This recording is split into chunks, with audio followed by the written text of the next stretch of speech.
The final stitch was a work of art born from utter exhaustion. Dr. Alani Reed's hands steady as a surgeon's hands must be moved with an economy and grace that belied the 36th consecutive hour of her shift. Beneath the intense sterile glare of the operating room lights, she drew the delicate suture through the patient's skin, the needle a tiny silver fish swimming in a crimson sea. The thread, fine as a spider's silk, left a neat, precise line closing a wound that an hour ago had been a life-threatening torrent. Closing, she announced, her voice calm and clear, cutting through the low rhythmic beeping of the vital signs monitor. It was a voice that never betrayed fatigue, a tool honed over years of delivering life or death information. Dr. Ben Carter, a third-year resident whose face was pale with a mixture of awe and vicarious exhaustion, suctioned the last bead of blood. He'd been on his feet for 12 hours and felt like a ghost. Alani had been here for 3 times, that a marathon of trauma surgery and unrelenting pressure. Yet her focus had never wavered.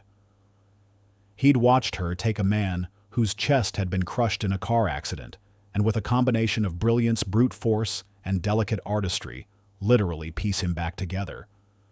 Ben Carter didn't just respect Alani Reed, he revered her. He couldn't comprehend how so much stamina and skill could be contained in one person. And we are done, Alani said, snipping the final thread with a decisive click. Time of final stitch, 22:47. Let's get him to recovery. Ben, you're with him. I want vitals every 15 minutes for the next 2 hours. Page me with any change at all. Yes, Dr. Reed, he said, his voice full of a gratitude that went beyond professional courtesy. As the team began the careful process of transferring the patient, Alani stepped back. The invisible armor of her focus began to dissolve, and the immense weight of the last day and a half settled onto her shoulders. It was a physical pressure, a bone-deep weariness that started in her spine and radiated outwards. The sharp metallic scent of blood and the clean chemical smell of antiseptic filled her nostrils. These were the perfumes of her trade. She stripped off her bloody gloves and gown with practiced efficiency, tossing them into the biohazard bin. In the surgeon's lounge, she splashed cold water on her face, the shock of it, a welcome jolt to her senses. She stared at her reflection in the mirror. The woman looking back was a stranger she knew intimately. There were dark, hollowed-out circles under her intelligent brown eyes and new fine lines of stress around her mouth. She was 34, but in the harsh fluorescent light of the hospital, she felt 1,000 years old. She had held so many lives in her hands today, had walked the razor's edge between miracle and tragedy for so long that a part of her had been worn smooth, eroded by the constant friction of responsibility. She changed out of her scrubs and into her street clothes, simple, comfortable jeans and a soft, worn sweater. The transformation was always jarring. One moment, she was Dr. Reed, chief of trauma surgery, a commander in a life-or-death battle. The next, she was just Alani, a tired woman who wanted nothing more than a hot shower and 8 hours of uninterrupted sleep. Her intention was to walk straight to the parking garage, to get into her decade-old sedan, and drive the 12 silent miles to her empty apartment. Her body cried out for it. But as she walked through the main corridor of the emergency department, a sound snagged her attention. It was the high, thin sound of a child crying, a sound of pure, undiluted fear. It was coming from the family waiting room. Peeking inside, Alani saw a little girl no older than 6, huddled on one of the uncomfortable plastic chairs. She was tiny, with 2 bright pink ribbons in her braided hair, and she was sobbing into her hands as if her heart were breaking. A nurse was trying to console her, but the girl was lost in her own private world of terror. Alani recognized her immediately. She was the daughter of the man whose chest she had just spent the last 5 hours reconstructing. The girl's mother had died in the same car crash. For now, this child was effectively alone. The nurse looked up and saw Alani, her expression one of helpless frustration. Dr. Reed, her grandparents are on their way from 2 hours out. She won't let me get near her. She's just been crying for her mommy and daddy. Alani's feet, which had been dragging with exhaustion, moved into the room as if of their own accord. Her need for sleep, for escape, vanished, replaced by a different, more ancient instinct. She crouched down in front of the little girl, careful not to get too close, not to loom over her. "Hi there," Alani said, her voice soft, losing all of its surgical authority and becoming something gentle and warm. "My name is Alani. That's a very pretty ribbon in your hair." The little girl flinched, her sobs catching in her throat. She peeked at Alani through her tear-soaked fingers. "I know you're very scared," Alani continued, keeping her voice low and steady. "It's scary here, all the strange noises and smells, and you miss your mom and dad."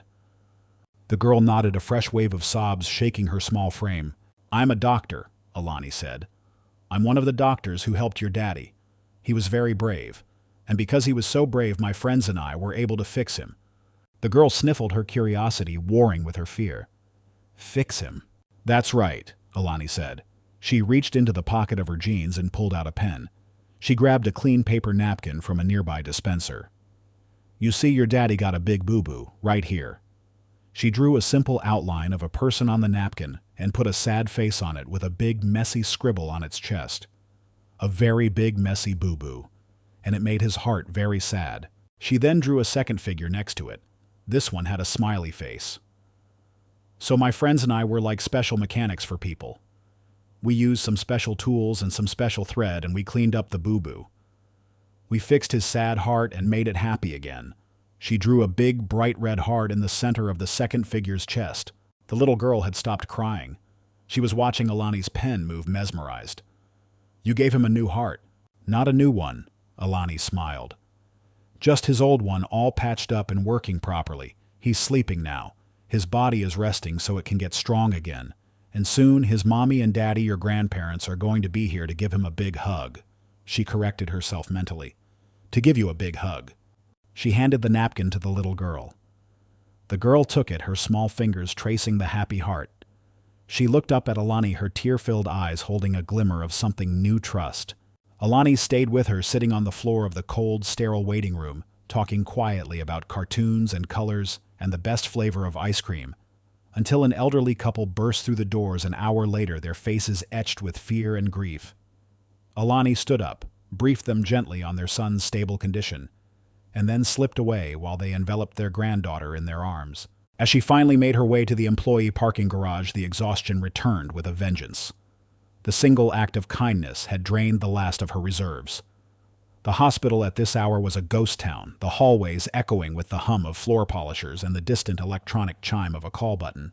She saw a Vantage Police Department cruiser parked near the ER entrance, its presence a familiar part of the hospital's nocturnal landscape. The sight of it triggered an unwelcome memory, a fresh prickle of irritation under her weariness. She thought of the complaint she had filed 3 months ago. She had been in the ER when 2 officers had brought in a young man in handcuffs who had been in a fight. The man had a dislocated shoulder and was clearly in immense pain. One of the officers, a burly middle-aged cop with a perpetually angry face whose name tag read Miller, had been unnecessarily rough, shoving the man onto a gurney and ignoring his cries of pain. "He's a suspect, Doc, not a guest at the Ritz." Miller had sneered when Alani had intervened, telling him to be more careful. His contempt, not just for the suspect, but for her, had been palpable. It wasn't the first time she'd seen such behavior, but that night it had been the last straw. She had filed a formal complaint with Chief Donaldson's office detailing the incident and suggesting that some officers required better training on how to handle injured individuals in custody. The response, when it came a month later, was a masterpiece of bureaucratic dismissal. It was a form letter signed by an anonymous deputy stating that the matter had been internally reviewed and found to be within departmental guidelines. It was a polite official way of telling her to mind her own business. The memory still angered her. It was the same arrogance she fought in the OR, a refusal to see the fragile human being at the center of the uniform, whether it was a patient's gown or a police officer's blues. She finally reached her car, a 10-year-old Honda that had been a sensible purchase during her residency and had seen her through ever since. It was reliable, unassuming, and completely anonymous. It suited her. She sank into the driver's seat, the worn fabric a familiar comfort. For a moment she just sat there, her head leaned back, her eyes closed, the silence of the garage, a welcome balm. She was not just tired of being a doctor.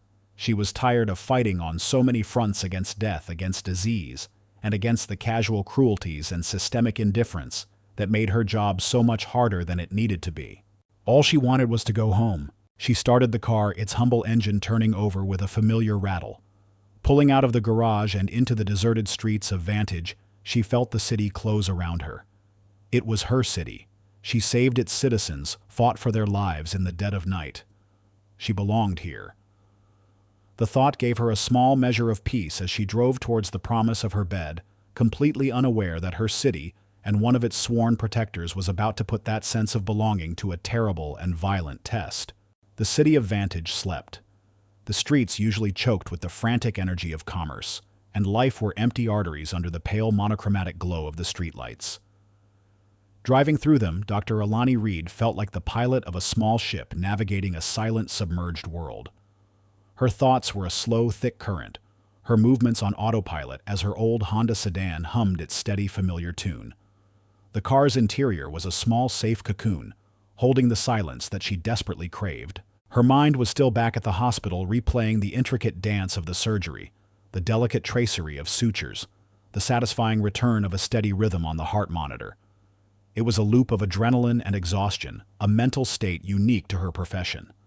She was so deep inside her own head, so focused on the welcome promise of her bed, that she didn't notice the dark shape of the police cruiser parked in the shadows of an overpass until it was already pulling out behind her. She registered its presence with a flicker of detached awareness.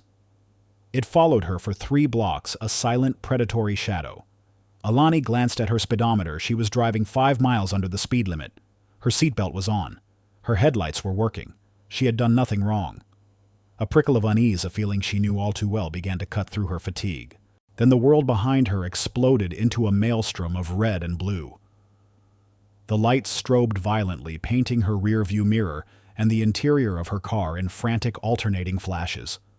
The sudden assault on her senses was brutal. Her heart, which had been beating in a slow, tired rhythm, gave a painful lurch and began to hammer against her ribs. Adrenaline, cold and sharp, flooded her system, a cruel echo of the professional adrenaline she had just shed. "Okay, Alani, stay calm," she murmured to herself, her own voice a reassuring anchor in the sudden chaos. She signaled, pulled her car over to the curb in a smooth, practiced motion, and put it in park. She turned on the interior light, placed both hands on top of the steering wheel in plain sight, and waited. She watched in her mirror as the officer got out of his cruiser. He was a large silhouette, his movements heavy and deliberate.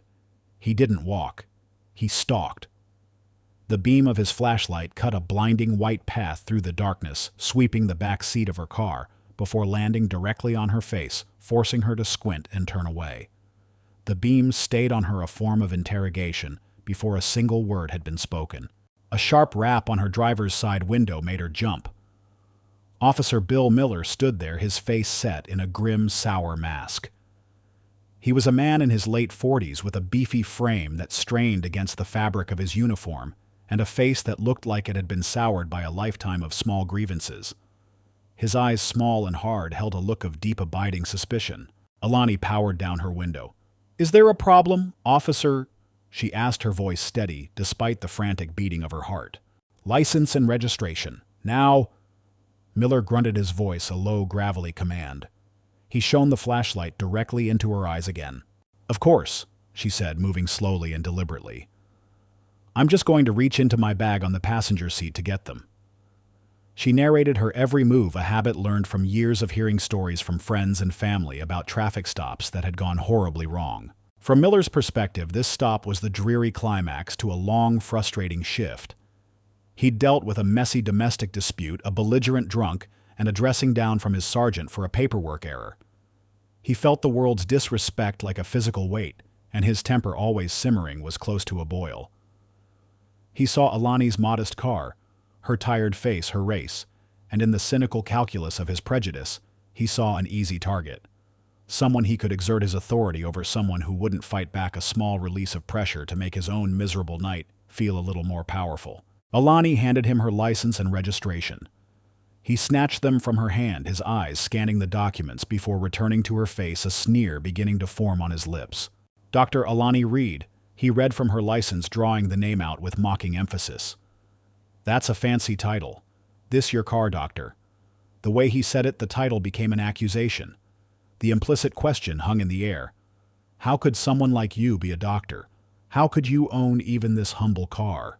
"Yes, it's my car," Alani replied, her patience, already worn thin by her 36-hour shift, beginning to fray. "Officer, I haven't been speeding and I haven't broken any laws. May I ask why you pulled me over?" "I clocked you weaving back there." Miller lied smoothly. It was the oldest, most unprovable excuse in the book.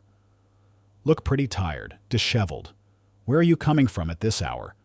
"I'm coming from Vantage Metro Hospital," she said, her voice flat. "I've just finished a 36-hour shift." Miller let out a short, derisive laugh. "A 36-hour shift doing what you, a candy striper mopping floors, maybe?" The insult was so direct, so laden with casual contempt, that it momentarily stunned Alani into silence. He was not just questioning her. He was actively rewriting her reality, trying to force her into a box he had built for her based on his own bigotry. She felt a familiar hot anger rise in her chest, but she forced it down, knowing that showing it would only give him the excuse he was looking for. "I am the chief of trauma surgery at that hospital," she said, enunciating each word with cold, precise clarity. This statement of fact seemed to enrage him further. Her refusal to be intimidated, her calm dignity, was a challenge to his authority. "Oh, you're the chief now, are you?" he scoffed, leaning down, his face uncomfortably close to her window. "So I guess you're on your way home to your big mansion in the hills. Funny this old car doesn't exactly scream chief of surgery to me." He sniffed the air theatrically. "Ma'am, have you had anything to drink tonight? Maybe a little something to take the edge off after your long, hard shift." The accusation was the final straw. He was building a narrative, a false one, that would allow him to escalate the situation, to drag her out of her car, to humiliate her on the side of a deserted road in the middle of the night. She was not a person to him. She was a caricature, a suspect in a crime she hadn't committed, a target for his own bitterness. "Officer Miller," she said, her voice dropping to a dangerously quiet level, "I have not had anything to drink. I am a surgeon. My hands are insured for $5 million. I value them and my career far too much to ever get behind the wheel after drinking." Her calm, factual response was like a splash of gasoline on the fire of his temper. He wanted her to cry, to plead, to get angry. This icy composure was infuriating. "Is that a threat, ma'am?" he snarled. "Are you threatening me? Because it sounds to me like you're getting awful mouthy. I think I've heard just about enough of your stories." He straightened up his hand, moving to rest on the butt of his holstered pistol. The gesture was unmistakable. "I've had enough of this," he declared, his voice rising. "Ma'am, step out of the vehicle. Slowly. We're going to conduct a field sobriety test." This was it. The ultimate degradation. He was going to make her walk a line on the dirty asphalt, to stand on one leg, to perform for him like a trained animal. Her degrees, her title, the lives she had saved just hours before, none of it mattered. In this moment, on this dark street, her entire identity was being erased, replaced by the single damning fact of her skin color in the eyes of this man. A cold, heavy feeling of despair settled in her stomach. She knew she had no choice. To refuse was to risk being charged with resisting arrest, to risk physical violence. She took a deep breath, unbuckled her seatbelt, and reached for the door handle. She was a surgeon who commanded teams in the face of death, but in this moment she felt utterly, terrifyingly powerless. As her fingers closed around the handle, a sound erupted from the cruiser parked behind her, so loud and sudden it seemed to shake the very air. It was the sound of Miller's police radio exploding to life. All units, Code 3 mass casualty incident on I-84, eastbound at the Morrison Bridge interchange. Multiple vehicle pileup reports of multiple rollovers and ejections. Fire and EMS are en route. All available units respond." The dispatcher's voice was tight with urgency, the transmission crackling with static and panic. The Morrison Bridge interchange. It was less than half a mile from their current location. Alani could almost feel the vibrations of the crash through the soles of her shoes. Miller froze, his hand still on his gun. He was caught between two worlds, the small, petty kingdom of his traffic stop, where he held absolute power, and the chaotic, real-world emergency that was unfolding just up the road, an emergency he was sworn to respond to. Alani's hand dropped from the door handle. The doctor within her, the part of her that was hardwired to run towards disaster, not away from it, was stirring from its exhausted slumber. The fear was still there, but it was being rapidly consumed by something else, the cold, clear fire of her calling. Her humiliation was no longer the most important thing happening on this street. The world had just changed, and the balance of power, though neither of them knew it yet, was about to be turned violently, irrevocably upside down. The dispatcher's voice, crackling with the electric urgency of disaster, hung in the cold night air between them. For a moment, Officer Bill Miller and Dr. Alani Reed were frozen in a strange tableau, a tableau interrupted by a reality far bigger and more brutal than their roadside drama. The flashing red and blue lights of the cruiser continued their silent, frantic dance, but their meaning had fundamentally changed. They were no longer a spotlight on a petty humiliation. They were a beacon for an unfolding tragedy. Inside Alani, a profound and instantaneous chemical change was occurring. The 36 hours of crushing fatigue, the weariness that had settled into her bones, the cold dread of the traffic stop, it all evaporated in a sudden cleansing fire of pure adrenaline. This was not the jagged, fearful adrenaline of a victim. This was the clean, focused, professional adrenaline of a commander whose battlefield had just appeared. Her mind, which seconds before had been a swirl of despair and anger, became a place of crystalline, cold clarity. The civilian receded. The surgeon took control. Her posture changed first. The slight defensive slump in her shoulders vanished, replaced by the ramrod straight spine of someone accustomed to command. Her gaze, which had been carefully averted, now locked onto Officer Miller's face, with an intensity that made him take an involuntary half-step back. The weary, harassed woman was gone. In her place stood the chief of trauma surgery. "You heard the call, officer," Alani said. Her voice was unrecognizable from the one she had used moments before. The soft, tired edges were gone, stripped away to reveal a core of pure tempered steel. It was the voice she used in the operating room, a voice that expected and received immediate, unquestioning obedience. Mass casualty incident. Multiple rollovers. That means crush injuries, traumatic amputations, and tension pneumothorax. Every second you keep me here, the statistical probability of fatalities on that highway increases. Miller stared at her, his mind struggling to reconcile this new authoritative figure with the woman he had been so enjoying tormenting just a moment ago. His power trip had been derailed, the script he was following tossed out the window. But his ego, a stubborn and brutish thing, refused to yield. To back down now would be to admit he was wrong, and Bill Miller was never wrong. "You're not going anywhere," he snarled, trying to reassert his dominance. He saw her transformation not as a sign of her authenticity, but as a new, more aggressive tactic in her deception. "You think I'm going to fall for that, a convenient emergency call? You stay right where you are. I am not asking for your permission." Alani stated, her voice dropping to a low, dangerous calm. "I am telling you the facts. There are people bleeding out on the asphalt less than a mile from here, and as God is my witness, you will not stop me from getting to them. You're an inch away from being charged with resisting arrest." Miller shot back, his face flushing with anger. He was losing control of the situation, and it was making him reckless. Alani realized then that logical appeals were useless. This man was trapped in a prison of his own prejudice, and words were not the key. She needed to show him a truth so undeniable it would shatter the walls of his ignorance. "Officer," she said, her voice now devoid of any emotion but a chilling focus. "I am going to reach into my bag again. I am going to retrieve my hospital identification. You are going to look at it, and then this conversation will be over." She didn't wait for his reply. Her movements were fluid and precise as she leaned over, opened her bag, and retrieved the worn leather wallet that held her credentials. She flipped it open to the clear plastic window displaying her ID badge and held it out to him. Miller snatched the wallet from her hand, a triumphant sneer returning to his face. This was it. The final pathetic proof of her lie. He would look at this flimsy card, laugh, and then he would have all the justification he needed to put her in cuffs. He angled the wallet into the beam of his flashlight. The third-person omniscient narrator, privy to the inner workings of Officer Miller's mind, could see the sequence of his comprehension, or lack thereof, unfold with the dramatic irony of a Greek tragedy. First, his eyes registered the logo for Vantage Metro Hospital. He let out a small, satisfied grunt. So she did work there. Probably a cleaner, just as he'd thought. Maybe she'd stolen a wallet. Then his gaze dropped to the name printed in bold, clear letters, Dr. Alani Reed. The doctor prefix gave him a moment's pause. It was possible, he supposed. There were black doctors. But the confidence with which this one spoke, the defiance, it didn't fit his internal picture of how she was supposed to behave. His eyes, still full of skepticism, moved to the line of text directly below her name. 5 words. He read them once, then again, the sneer on his face beginning to twitch, to falter. "Chief of Trauma Surgery." The words refused to compute.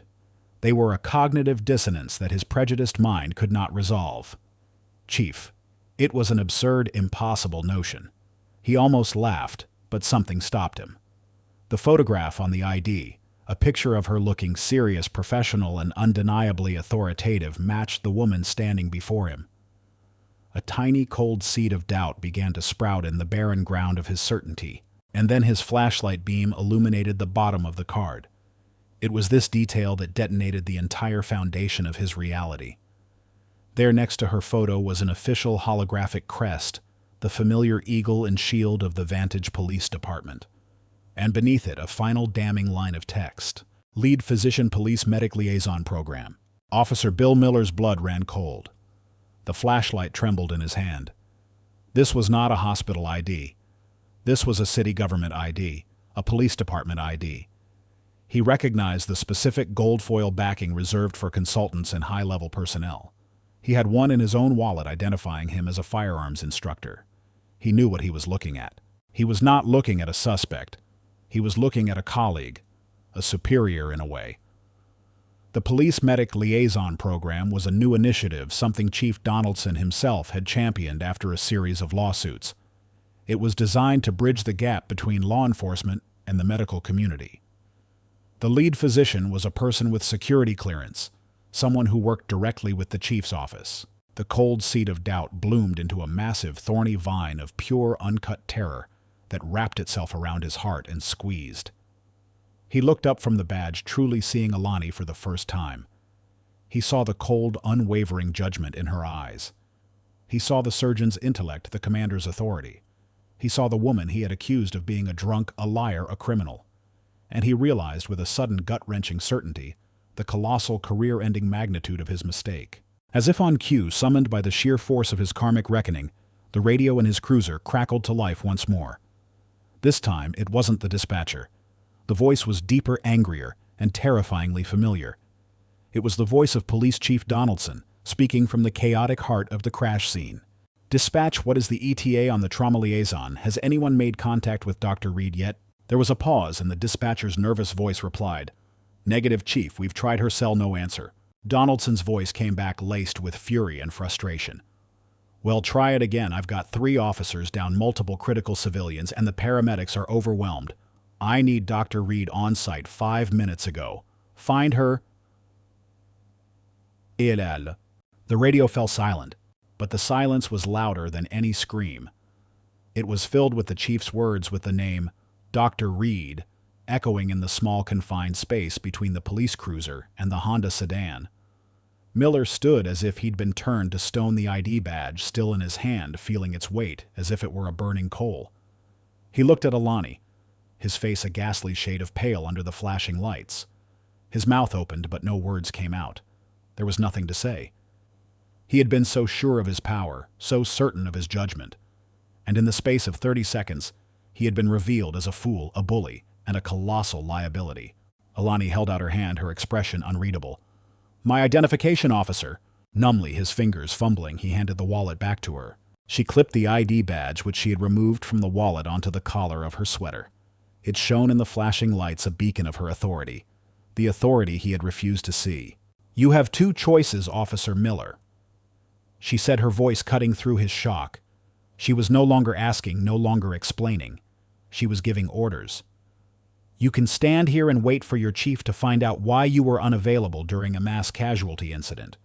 Or you can put your lights on, get in front of my car, and give me a police escort to that crash scene. She walked past him, got back into the driver's seat of her car, and shut the door with a firm final click. The choice was his.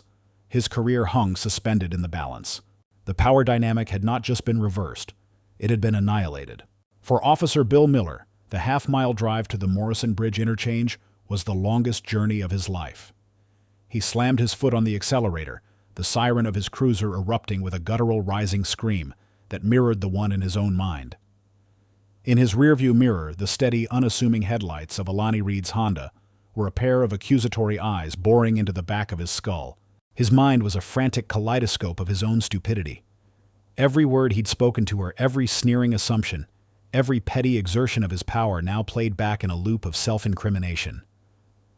He had called the chief of trauma surgery a janitor. He had accused the police department's own lead medical liaison of being a drunk driver. He had tried to humiliate a woman who at this very moment his own boss was hailing as a savior. The sheer colossal scale of his misjudgment was a physical weight pressing down on his chest, making it hard to breathe. He wasn't just facing a reprimand. He was facing a professional and personal annihilation. He gripped the steering wheel, his knuckles white, a cold, sick dread coiling in his stomach. For Dr. Alani Reed, sitting calmly in the driver's seat behind him, Officer Miller had ceased to exist. The man, the insult, the humiliation, it had all been cauterized and compartmentalized by the searing heat of the emergency. Her mind was already at the crash scene, sifting through the chaotic data from the radio calls. Multiple rollovers meant a high probability of head and spinal injuries. Ejections meant severe multi-system trauma. Fire meant burn victims and inhalation injuries. She was already building a mental map of the disaster, running through triage protocols, calculating the likely need for blood products, ventilators, and operating rooms. Her personal feelings were a luxury she could not afford. The 36 hours of fatigue had been burned away, replaced by the hyper-focused, almost serene state of mind that had made her one of the country's best trauma surgeons. She was a weapon being delivered to a battle, and Miller, in his panic, was merely her instrument of conveyance. They crested a small hill, and the scene of the crash spread out before them, a vision from Dante's Inferno painted across 3 lanes of interstate. It was a hellscape of flashing lights, thick black smoke, and twisted metal. At least a dozen vehicles were involved, from a jackknifed semi-truck to cars that were crushed into unrecognizable shapes. Firefighters were dousing a burning minivan with thick streams of foam. Paramedics moved like frantic ghosts through the strobing chaos, their faces illuminated in brief, stark flashes of red and blue. The air was thick with the acrid smell of burning rubber gasoline and something else. Something metallic and sickening that Alani knew all too well, the smell of fresh blood. The sounds were a symphony of disaster, the high-pitched scream of the jaws of life cutting through a car door, the shattering of glass, the shouts of first responders, and underlying it all a chorus of human pain. Miller pulled his cruiser to a screeching halt on the shoulder. Before he could even put it in park, Alani was out of her car, her tote bag containing not just her wallet, but a small personal emergency kit slung over her shoulder. She strode past his cruiser without a glance, her eyes already scanning, assessing, absorbing the totality of the chaos. Her ID badge clipped to her sweater caught the flashing lights, a small, important star in the surrounding darkness. The scene was worse than she'd feared. The first responders were working with frantic courage, but they were disjointed, overwhelmed. Paramedics were treating the first victim they found. Firefighters were focused on the primary blaze. It was triage by proximity, not by priority. There was no medical command. Alani spotted a man in a fire captain's uniform directing a team near the burning minivan. She walked directly to him, her steps purposeful. "Captain," she said, her voice cutting through the noise with practiced authority. "Dr. Alani Reed, Vantage Metro Trauma. I'm taking medical command of this scene." The fire captain, a man with a soot-stained face and weary eyes, looked at her, then at the badge on her collar. He saw the VTPD crest next to the hospital logo. A wave of relief washed over his features. "Thank God," he breathed. "It's a mess, Doc. We've got victims everywhere." "I see that," Alani said, her gaze sweeping the scene again. "I need you to pull 2 of your men. Their only job now is to work with me. I'm starting triage. We need to sort the savable from the lost." The grim reality of her words hung in the air, but the captain nodded without hesitation. He recognized true command when he saw it. He barked orders into his radio, and 2 firefighters immediately broke off and joined Alani. "Get me triage tags," she commanded. "Black, red, yellow, and green, and a bullhorn. We need to create order now." What followed was a masterclass in controlled chaos. With the bullhorn in hand, Alani's voice, now amplified, became the central organizing force of the scene. "Attention, all patients who can hear my voice." She boomed, her tone leaving no room for panic. "If you can walk, move towards the sound of my voice. Gather by the median strip. You are the green tags." A handful of stunned, bleeding survivors, the walking wounded, began to stumble out of the wreckage and towards her, drawn to the calm authority in her voice. She directed one of the firefighters to attend to them, to keep them safe and together. Then she began to move through the wreckage, a grim but focused whirlwind. She was a god of brutal arithmetic, making life or death calculations in seconds. She reached a woman screaming, her leg bent at an unnatural angle. Alani's hands were gentle but swift, checking the woman's pulse, her airway. The woman was in agony, but her vital signs were relatively stable. "You're going to be okay," Alani said, her voice a pocket of calm in the storm. "You have a broken leg, but you are breathing and your heart is strong." She affixed a yellow tag delayed to the woman's wrist and moved on. She found a man slumped over his steering wheel, unresponsive. A quick check for a carotid pulse, a flash of her penlight into his fixed, dilated pupils. Nothing. She felt a pang of sorrow, a flicker of loss, but did not allow it to linger. She placed a black tag on him and moved on. There was no time for grief. Grief was a luxury the living could not afford. She moved like this through the scene, a dance of life and death, her mind a cold, clear instrument. Her hands, which had trembled in Miller's presence, were now impossibly steady. Her voice, which she had tried to hide for so long, was now a tool of command and comfort. This was her arena. This was her church.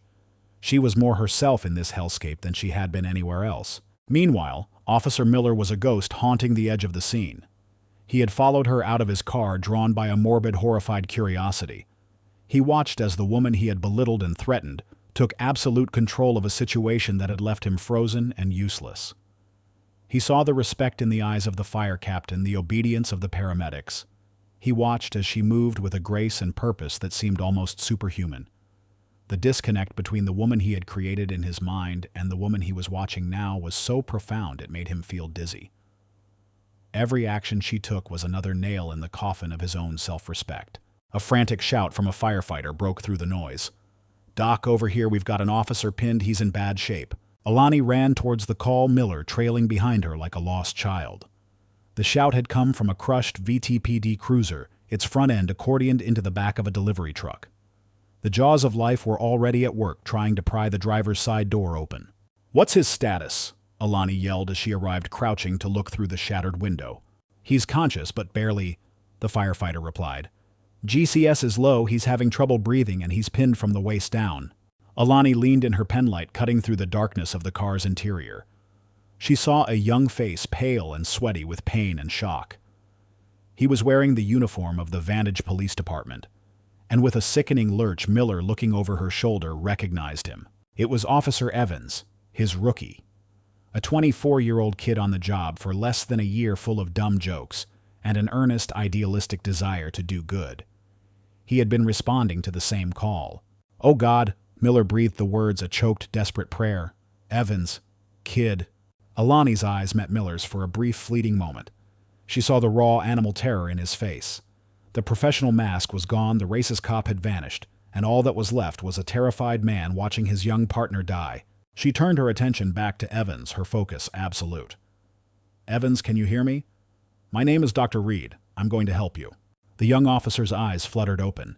He tried to speak, but only a gurgle came out. His breathing was shallow and rapid, his chest rising and falling unevenly. Alani's experienced eyes saw it instantly, the deviated trachea, the distended neck veins. He had a severe crush injury to his chest. The firefighters finally ripped the door off its hinges, giving Alani access. She slid into the cramped space, her hands immediately going to Evans's chest, her fingers probing, assessing.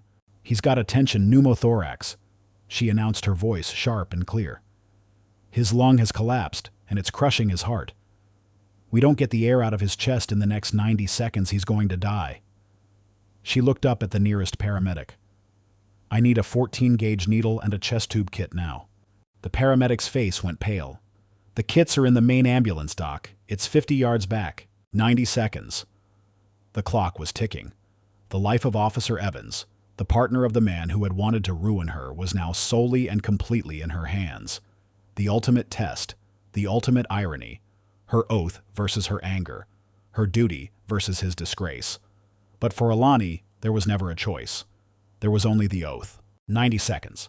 In the world of trauma surgery, 90 seconds can be an eternity, a vast, yawning expanse of time in which a life can be lost 10 times over.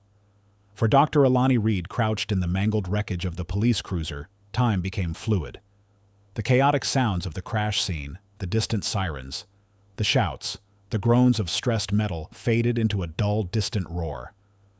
The only things that were real were the dying man in front of her and the relentless ticking clock of his own failing body. Officer Evans's face was turning a ghastly shade of blue, a sign of advanced cyanosis. The portable cardiac monitor clipped to his uniform was shrieking a high panicked alarm, his oxygen saturation levels plummeting into the low 70s. His good lung was being crushed, his heart squeezed into dysfunction by a runaway pocket of air that was filling his chest cavity with every ragged, desperate breath he took. "I need that chest tube kit now," Alani yelled again, her voice sharp as a scalpel cutting through the paralysis that had gripped the others. "I'm looking, Doc," the paramedic. A young man with terror in his eyes shouted back, frantically tearing through his primary ambulance bag. "It's not here, it must be in the other truck." The other truck was 50 yards away, an impossible distance. They had 30 seconds left, maybe less. From the edge of the wreckage, Officer Bill Miller watched his own breath catching in his throat. He saw Evans's chest rising and falling in a sickening asynchronous rhythm. He saw the numbers on the monitor dropping 72%, 71, 70. It was a countdown to his partner's death. "Don't you do it, kid." Miller whispered the words, a raw, broken prayer. "Don't you dare." He was no longer a cop. He was a helpless bystander at the execution of his best friend. It was at this precise moment of peak desperation that Police Chief Donaldson arrived. A large, imposing man with a bulldog face and an air of supreme authority, he pushed his way through the chaos, his eyes scanning for his downed officer. He saw the knot of frantic activity around the crushed cruiser and strode towards it. "What's his status?" Donaldson demanded as he reached the scene. He saw Miller, his face pale and crumbling. He saw the panicked paramedic, and he saw a woman in civilian clothes, a black woman he didn't recognize, crouched inside his wrecked vehicle, her hands on his dying officer. "Who the hell is this?" Donaldson started to bark. "Get her out of there!" But before he could finish, the monitor let out a long, solid beep as Evans's heart, squeezed beyond its limit, flatlined. This was the breathless moment, the point where hope dies. Miller let out a strangled cry. The young paramedic looked on in horror. Chief Donaldson stared, his face a mask of disbelief and fury. Everything had failed. Everything except Alani Reed. She did not look at the monitor. She did not look at the chief. She looked at her patient. In the face of death, she became a creature of pure, cold focus. The noise, the fear, the shouting, it all vanished. There was only the problem and the solution. The conventional solution was gone, so she would have to invent one. "You," she snapped at the stunned paramedic, her voice an electric shock that jolted him from his paralysis. "Give me your trauma shears, a 14-gauge IV catheter, the biggest you have, a bottle of betadine, and a sterile glove. Now." Her commands were so absolute, so clear, that the paramedic moved without thinking, his hands finding the items and thrusting them at her. "Chief Donaldson," she said, not looking at him, her tone leaving no room for argument. "I need you to pull my hair back and hold it, and somebody get a flashlight on his chest. Right here." Donaldson, stunned by the sheer force of her command, found himself obeying. He, the chief of the entire Vantage police force, knelt down and gathered her hair, holding it back from her face. Another officer, seeing the unfolding drama, aimed his flashlight where she had indicated. What happened next was a blur of motion, so fast, so precise, it seemed to defy the chaos surrounding it. With the trauma shears, Alani sliced through Evans's uniform shirt, exposing his chest. With one hand, she poured the brown betadine solution over the area, a swift, practiced act of sterilization. With the other, she uncapped the 14-gauge needle, a formidable piece of metal, thick as a nail. "Miller," she said, her voice calm. "Talk to him. Keep talking." Miller, shaken from his stupor, knelt on the other side of the car. "It's okay, kid." He choked out, tears streaming down his face. "It's me. I'm right here. You just hang on." Alani ignored them. Her fingers, with the preternatural sensitivity of a master surgeon, palpated the space between Evans's ribs. She was searching for a landmark, the second intercostal space in the mid-clavicular line, the small, specific gateway to the pleural cavity. She found it. "Hold him steady," she commanded. Then, with a single controlled and forceful thrust, she drove the thick needle deep into Officer Evans's chest. There was a collective gasp from the onlookers. Donaldson flinched. It was a brutal, violent act, but it was also an act of sublime, desperate skill. The moment the needle punctured the pleural space, there was an immediate, audible hiss.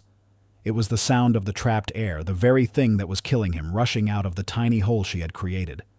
It was the sound of a pressure valve being released, the sound of life returning. But she wasn't done. A simple needle could get blocked. She needed to create a one-way valve. She took the sterile glove the paramedic had given her, used the shears to snip off one of the fingers, and made a tiny slit in the tip. In a feat of incredible dexterity, she fitted the open end of the glove finger over the hub of the IV catheter still embedded in Evans's chest. It was a crude, improvised Heimlich valve. Air could get out, but it couldn't get back in. The effect was instantaneous and miraculous. The solid, terrifying tone of the flat line on the monitor stopped. It was replaced by a beep. Then another. A steady, regular sinus rhythm appeared on the screen. The oxygen saturation numbers, which had been dangerously low, began to climb 75, 80, 85, 92%. The ugly blue tint on Evans's face began to recede, replaced by a healthier, pinker shade. He took a deep, shuddering breath, the first full breath he had taken since the impact. Alani had pulled him back from the very brink of death with a plastic needle and a piece of a rubber glove. Silence. A profound, awe-struck silence fell over the small group crowded around the car. The paramedics stared, their minds struggling to process the brilliance and audacity of what they had just witnessed. They were taught about needle decompression in textbooks, but it was a last-ditch high-risk maneuver. They had never seen it performed, let alone outside a hospital in the dark with improvised equipment. Chief Donaldson slowly let go of Alani's hair. He stared at her, then at the ID badge clipped to her sweater still glinting in the flashlight's beam. The name, the title, the VTPD crest. It all clicked into place in his mind. Dr. Alani Reed, the trauma liaison, the woman his officer had pulled over, the woman who had just performed a medical miracle on one of his own men. The implications of this moment, of what could have happened, of the scandal Miller had nearly brought down upon their heads, hit him with the force of a physical blow. But it was Officer Miller who had the most profound reaction. He stared at his partner's now steady breathing, at the climbing numbers on the monitor, at the calm, focused face of the woman who had just snatched his friend from the jaws of death. The carefully constructed walls of his prejudice, his anger, his lifelong resentments. They did not just crack, they were utterly annihilated, reduced to dust. The woman he had seen as a subhuman target, a mouthy inconvenience, had just demonstrated a competence, a grace, and a compassion that felt in this moment nothing short of divine. The cognitive dissonance was so total, so overwhelming, that his body could not contain it.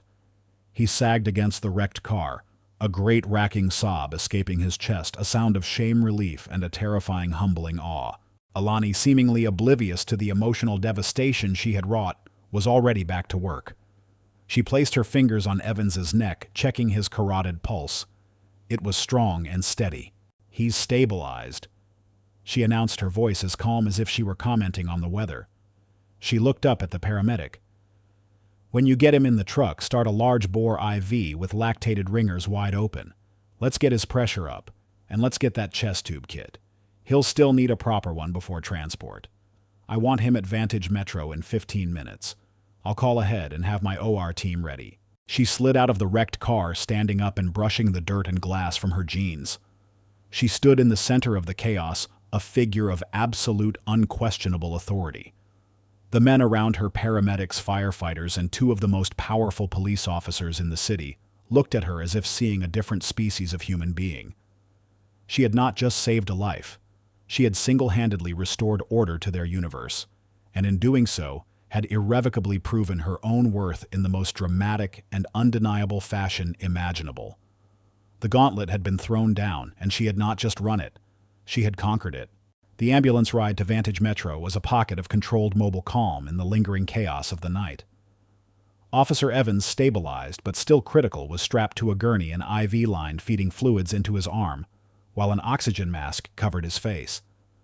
Dr. Alani Reed sat on the bench beside him, her attention never wavering from the portable monitor that tracked his vital signs. She was back in her element, a silent commander, ensuring her hard-won victory on the roadside was not lost in transit. Officer Miller had insisted on riding with them, a request Alani had granted with a curt nod. He sat huddled in the corner, looking small and insignificant, his large frame seeming to shrink with every passing moment. He stared at Alani's hands as she checked Evan's pulse, the same hands that had held his partner's life just minutes earlier. They were not the hands of a criminal or a drunk or a liar. They were the hands of a master craftsman, and he had treated their owner like dirt. A fresh wave of shame, so potent it was nauseating, washed over him. He said nothing for the entire ride, a silent, broken testament to his own folly. Their arrival at the emergency department entrance was an event.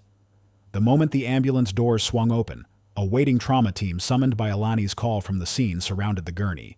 He's got a needle decompression for a tension pneumo on the right side, possible spleen lac and multiple fractures. Alani rattled off her voice crisp and clear as she walked alongside the gurney. I want a full workup chest x-ray fast scan and have OR3 prepped and ready. Page Dr. Evans, no relation, for consult. Let's move. Here in the brightly lit halls of her own hospital, her authority was absolute, her expertise unquestioned. The nurses and residents moved with a swift efficiency, responding to her every command. She was the conductor of this orchestra, and they were her finely tuned instruments. Chief Donaldson, who had followed them in his own car, stood awkwardly in the hallway with Miller, two powerful men rendered utterly impotent and irrelevant by a world they did not understand. They watched as Alani disappeared through the double doors of the trauma bay, leaving them behind in the sterile, silent corridor. The power dynamic, which had been reversed on the highway, was now cemented in stone. An hour later, Alani emerged from surgery. She had successfully repaired the damage to Evan's lung and addressed the internal bleeding. He was in critical but stable condition in the ICU. He would live. She felt the familiar post-operative mix of satisfaction and bone-deep exhaustion. As she was grabbing a much-needed cup of coffee, a nurse approached her. Dr. Reed, Mr. Harrison would like to see you in his office. He said to come as soon as you were out of surgery. He said Chief Donaldson is with him. Alani nodded. The second act of the night's drama was about to begin. The hospital administrator's office on the top floor was a world of quiet corporate power. Mr. Harrison, a sharp, impeccably dressed man in his 60s, with a mind like a steel trap, was the fierce protector of the hospital's reputation, and more importantly, its people. He stood by his desk as Alani entered. Chief Donaldson sat in one of the leather chairs opposite the desk, looking tired and old. Alani, thank you for coming. Harrison said, his tone warm towards her, but cooling several degrees as he glanced at Donaldson. Please sit. I think the chief and I are finished with the first part of our conversation. Alani sat, placing her coffee on the coaster provided. On the polished surface of Harrison's desk, she saw two documents. One was a copy of the formal complaint she had filed 3 months ago. The other was a preliminary incident report from the traffic stop faxed over from the VTPD at Harrison's request. Chief Donaldson was just expressing his profound gratitude for your heroic actions tonight. Harrison began, his voice dangerously smooth. Actions performed under conditions of extreme duress, not just from the crash itself, but from the preceding events. Donaldson shifted in his seat. Doctor, what you did for my officer, for Officer Evans, there are no words. I was doing my job, Chief, Alani replied coolly. It's what I am sworn to do. Yes, Harrison interjected, leaning forward. And that brings us to the problem. You see, Chief, I have a report here that says one of your officers, an Officer Miller, detained my chief of surgery on the side of a road without cause and subjected her to a racially biased and humiliating interrogation. This would be a serious issue on any given day. However, he tapped the other document. It becomes a catastrophic one when I see that Dr. Reed filed a formal complaint against this exact same officer 3 months ago for his unprofessional conduct, a complaint your office chose to dismiss. Donaldson visibly flinched. He had hoped that detail had been buried. So the picture we have, Harrison continued, his voice hardening, is of a police department that ignores warnings about its officers, allows them to harass law-abiding citizens based on race, and in this particular spectacular case, nearly prevents a life-saving medical intervention on one of its own men. To say this is a public relations nightmare would be a gross understatement. Hero doctor saves cop who harassed her minutes earlier. I can see the national headlines now. Now let's not be hasty, Harrison, Donaldson stammered. Officer Miller has been suspended. There will be a full investigation. He will be disciplined. Disciplined? Harrison laughed, a short, humorless sound. Bill, this isn't about one bad apple. This is about the barrel he grew in. This incident speaks to a cultural problem. A problem you were warned about. A problem you ignored. My board is already recommending we explore legal action, but frankly, I think we can resolve this another way. Chief Donaldson knew what was coming. He was trapped outmaneuvered by a hospital administrator who wielded lawsuits like a weapon. His long career, his reputation, his pension. It was all about to go up in smoke. He had protected a bully like Miller for years, and now that bully had brought the entire house down. His downfall was not the heroic actions of Dr. Reed, but his own willful inaction months earlier. Later that night, Alani was in the hospital cafeteria stirring a cup of tea she had no intention of drinking. She was replaying the events in her mind when a figure shuffled up to her table. It was Bill Miller. He was in civilian clothes and looked like a ghost. The arrogance and anger had been completely scoured from him, leaving behind a hollowed-out shell of a man. "Doctor," he began, his voice a hoarse croak. He couldn't meet her eyes. He stared at the floor at the table, at his own trembling hands. Alani waited, her expression neutral. They took my badge," he said numbly. "Suspended indefinitely. They said I'm lucky I'm not being charged." He finally looked up, and his eyes were filled with a profound, soul-deep shame. "That's not why I'm here." He took a shaky breath. "I stood there, and I watched you. On the road. What you did, it was... I've been a cop for 25 years. I've seen a lot of things. But I've never seen anything like that. You were..." He struggled for the word. "You were right and I was wrong. It's not just that I was wrong about you. I think I've been wrong about everything. For a very long time." His apology was a shattered, disjointed thing, the confession of a man whose entire worldview had been proven to be a lie. He wasn't just apologizing for the traffic stop. He was apologizing for the man he had been. "I said horrible things," he whispered. "I treated you like less than human. And then you saved Jimmy. He's my partner. He's like a son to me. How do you live with that, knowing you almost cost him everything because you're a hateful, prejudiced old fool?" Alani looked at the broken man before her. She felt no satisfaction, no triumph. She just felt a deep, weary sadness for the waste of it all. Easy forgiveness was not in her, not for this. But neither was vengeance. "The man you were on that road tonight, Officer Miller," she said, her voice clear and precise, "is not someone I ever want to meet again. He is a danger to himself and to others." She paused, letting the weight of her words settle. "The man standing here now, perhaps he has a chance to be someone different. Your partner is alive because of a choice I made. The rest is up to you." She stood up, leaving her untouched tea on the table. She had given him not absolution, but a path. It was more than he deserved and everything he needed. The resolution came swiftly. Faced with an unwinnable situation, Chief Donaldson announced his immediate retirement for health reasons. The mayor, in a desperate act of damage control, held a press conference. He praised Dr. Reed as a shining example of our city's finest, and announced a bold new initiative to strengthen the bond between our police and our community. A week later, Alani sat in the mayor's conference room. With her were Mr. Harrison and the new interim police chief. They made her an offer. They wanted to vastly expand the Police Medic Liaison program into a mandatory academy-wide curriculum called the Tactical De-Escalation and Medical Response Initiative. It would train every single officer in the VTPD on implicit bias crisis de-escalation and emergency medical intervention. And they wanted her to design it, to run it, to be its public face. They were giving her the budget, the authority, and the institutional backing to enact real systemic change. She had never asked for this fight. She had simply been a tired woman trying to drive home. But the fight had found her. And now, looking at the formal proposal on the conference room table, she realized the truth. The traffic stop had been an attack on her identity. But her identity as a doctor, as a leader, as a woman of color, was also the source of her power. They had tried to make her a victim, and in doing so, had inadvertently made her the most influential woman in the city.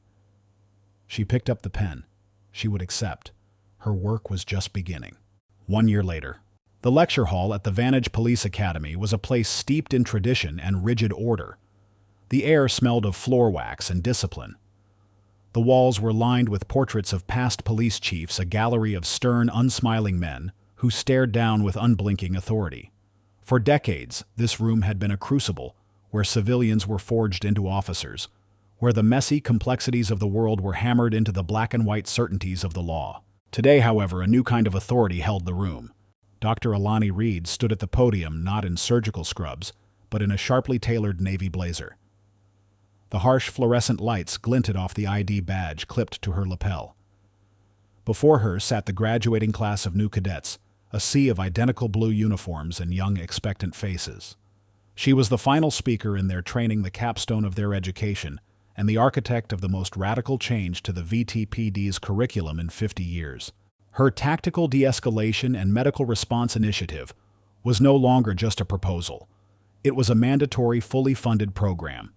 And Alani, once a victim of the system's failings, was now its most formidable and respected reformer. "Good morning."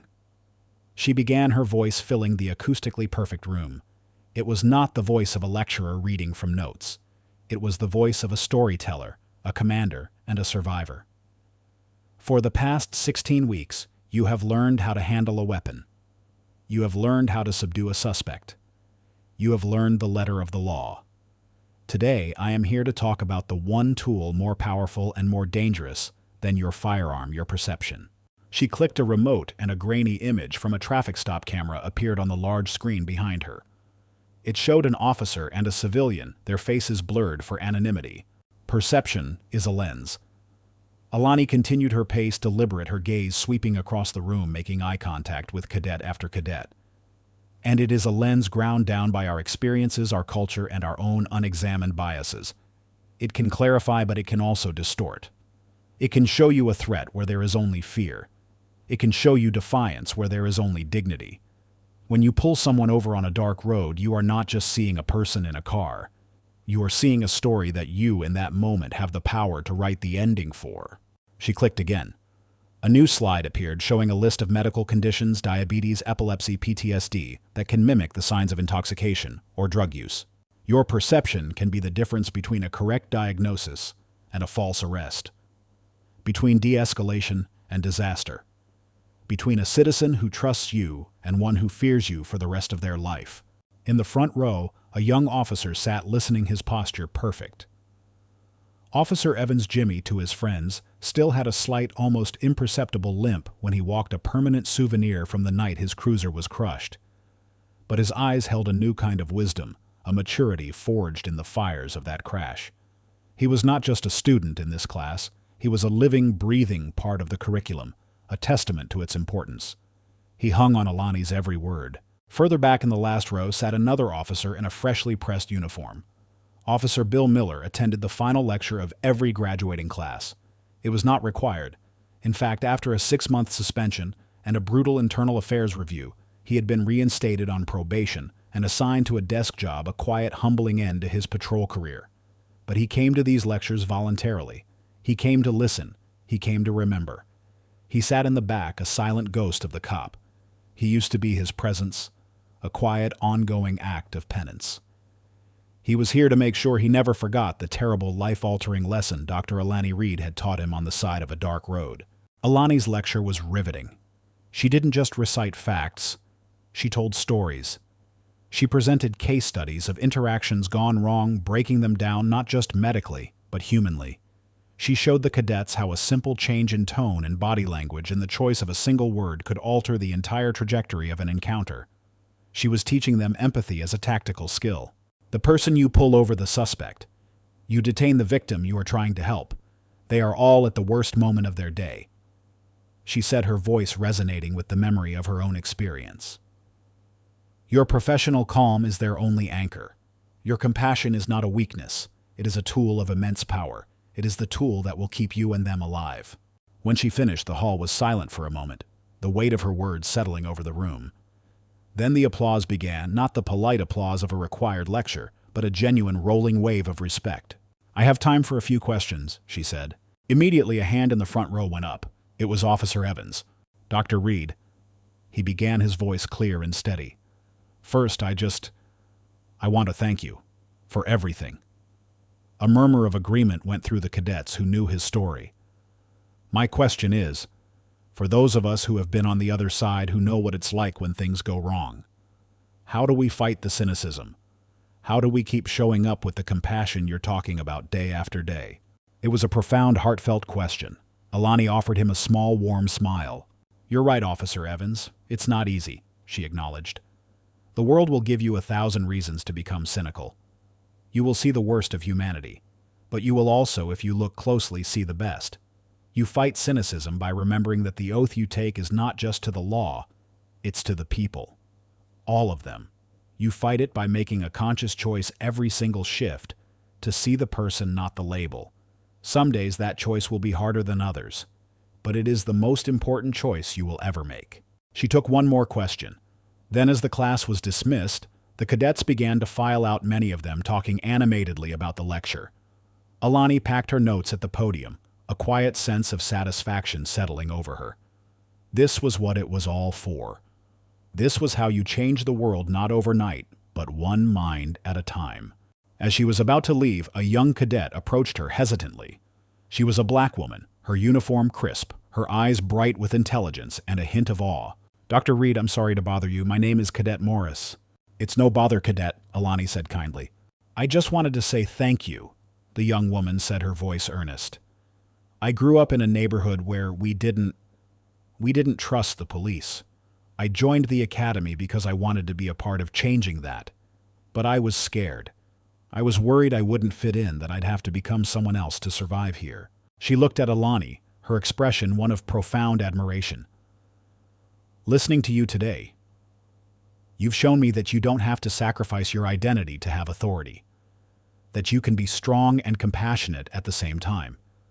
You're the reason I know I made the right decision. You're the kind of officer I want to be." The words struck Alani with the force of a physical blow. Her journey had not just been for herself or for Miller or for Evans. It was for this young woman too, for every person who would come after. She had not just built a bridge, she was showing others how to cross it. "Thank you, Cadet Morris," Alani said, her voice thick with an emotion she hadn't expected. "The VTPD is lucky to have you. Never lose that fire. We need it." The cadet beamed and after a crisp salute departed, leaving Alani alone in the now empty lecture hall. Alani picked up her briefcase and walked out into the bright afternoon sun. The portraits of the old police chiefs seemed to watch her as she left, their stern expressions unchanged, but the power they represented had shifted. She instinctively reached up and adjusted the ID badge on her lapel, her fingers tracing the familiar raised edges of the VTPD crest. She thought of the journey of this small piece of plastic. It had started as a simple form of identification hidden away in a wallet. On a dark road, it had become a shield, a weapon of last resort she was forced to deploy against a man who refused to see her. Today in this lecture hall, it had been a symbol of authority, of expertise, of change. But now in this quiet moment, it felt like something more. It was a bridge she had built out of the wreckage of one terrible night. A bridge between medicine and law, between fear and trust, between the community she came from and the institution she was now helping to reform. A genuine, peaceful smile touched Alani's lips. Her work was not over. The world was still a complicated, messy, and often unjust place. But she had found her voice. She had found her power. And she was using it not just to heal bodies, but to heal the very system that had once tried to break her. And that was a victory more profound and more lasting than any she had ever won in an operating room. If this story stirred your heart, if it reminds you that courage can alter destinies, and that light always finds a path even in the deepest darkness, please leave a comment. Share this story with those who need inspiration. Like, subscribe, and hit the bell to never miss our upcoming stories.